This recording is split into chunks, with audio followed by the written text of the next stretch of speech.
Good evening, everybody. So I'm back again doing the video blog for today. Today is the 10th of October, and today's inspiration has been Emmeline Pankhurst, who was a British suffragette.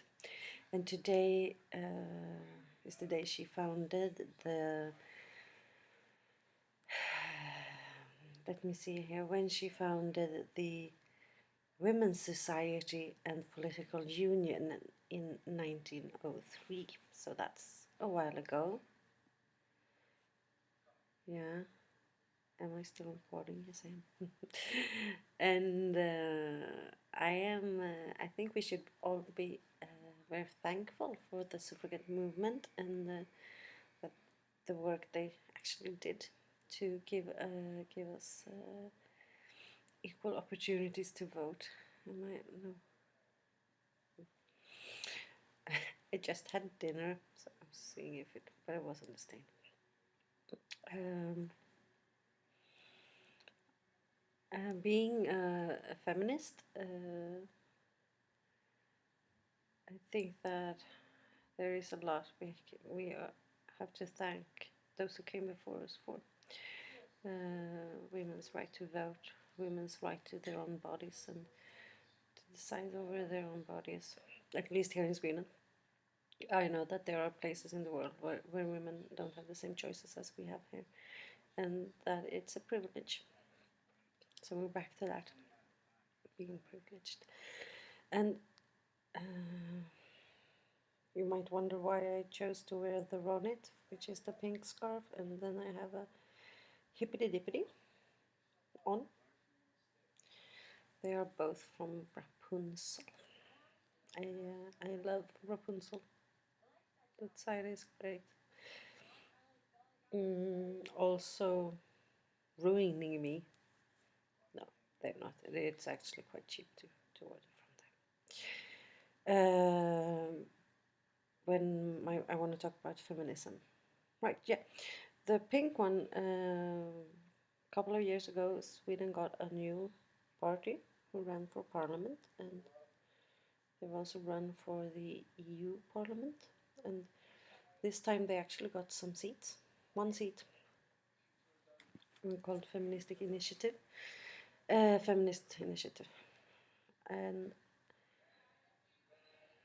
yes, I can see why it's necessary to talk about feminism in politics. That is absolutely 100% necessary.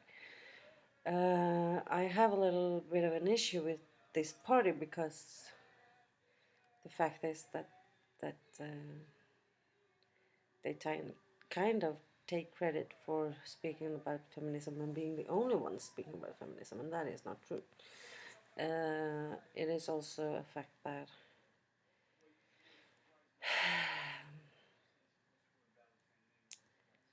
well, after the European Parliament elections, I got quite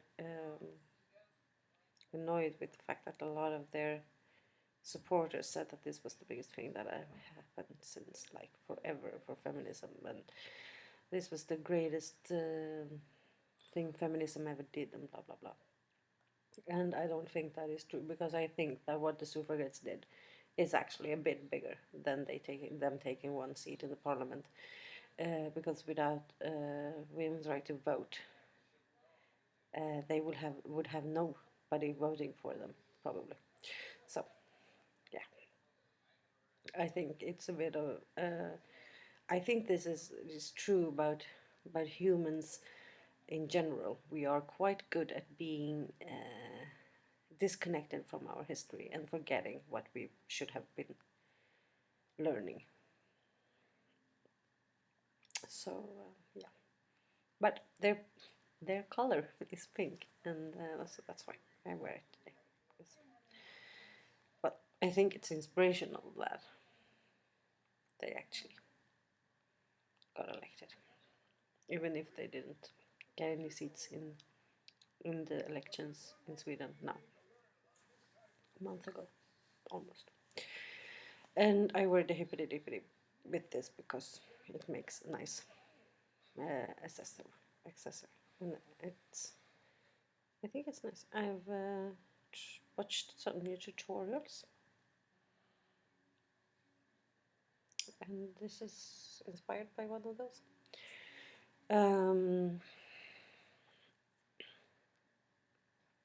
Yeah, there are a lot of things to talk about. Yeah, we can talk about feminism, for example, and why I have feministic reasons to wear my dichels or my head wraps. And one of them is the fact that I need to take control over my body, or I felt I needed to take control over my body, and I felt a need to be the one who decides. So I wrap my hair up because I want to be the one deciding who sees it and who does not. And that's, I mean, I could have chosen any other body part or so, but the hair is quite symbolic, I believe. And it all started, all these thoughts about covering and doing that as a feministic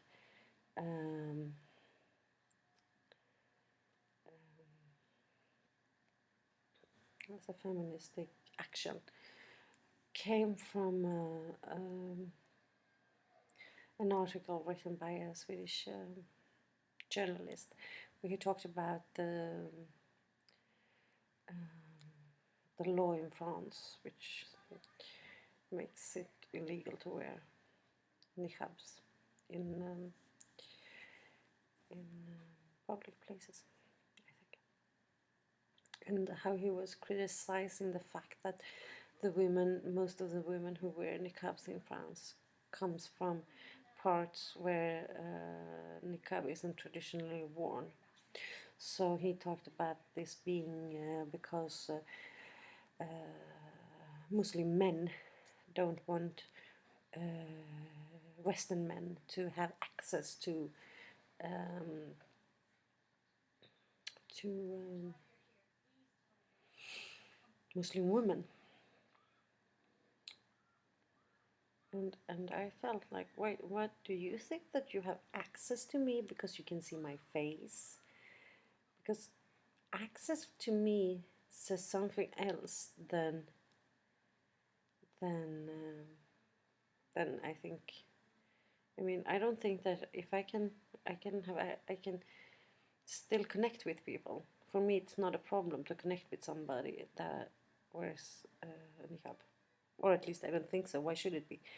It's like I can obviously connect to people over the phone, so why shouldn't I be able to connect to somebody whose face I'm not seeing? So it felt like he was saying that we should show a bit of skin and hair, and because of to be showing that we're accessible for we are objects for the male gaze. And I instantly felt like I don't want to be that. I don't want to do that. I refuse. And the thought of maybe using wraps as a way, and modest clothing too, as a way of saying, well, this is my body, and no, it's not accessible for you. I chose who it's accessible for, and I have chosen my husband, and there may be other people that I want to show different parts of my body, uh, or situations. I go swimming, or I'm trying to go swimming regularly, and I wear a normal bathing suit, nothing fancy, nothing. It's not very small, but it's not. I mean, it shows my legs and my arms and my chest. This part, anyway, not my breasts, but you know what I mean, and my shoulders and so on. On the other hand, I wear a swim cap because I don't want to get my hair wet, because then I can't wrap it up afterwards. And well, so there I choose to be visible, or like letting others see me that it's not my husband. And I don't feel, well, I feel mildly uncomfortable, but that is because of body issues, not because of that I think it's wrong to show skin, because that's up to you. It's your choice. But I feel more comfortable when I don't show that much. But as I said, there are times and places for everything, and but I should be the one that decides when it's time. It's a time and a place, not society, and definitely not a man. My body is mine, and yeah, God might decide stuff about my body too, but that's a different thing completely. And that is, yeah, I think that's why it's one of the reasons for rapping. One of the more, that's a political reason to rap. I have spiritual reasons, I have um, spiritual reasons, I have personal reasons, and I have political reasons, and that's a political reason. I think it's always complicated to do different things. There are always millions of whys, and yeah, that is my political reason.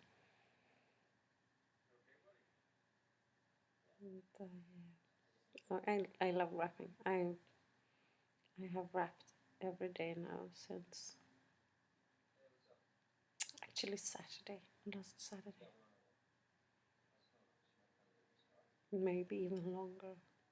I can't remember now, but last Saturday was the final day of non-rapping. So it's a week now, and I feel very comfortable.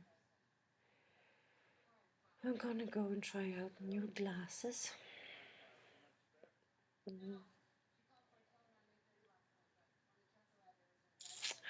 On Sunday, because these are very old and they have lost a lot of color and stuff.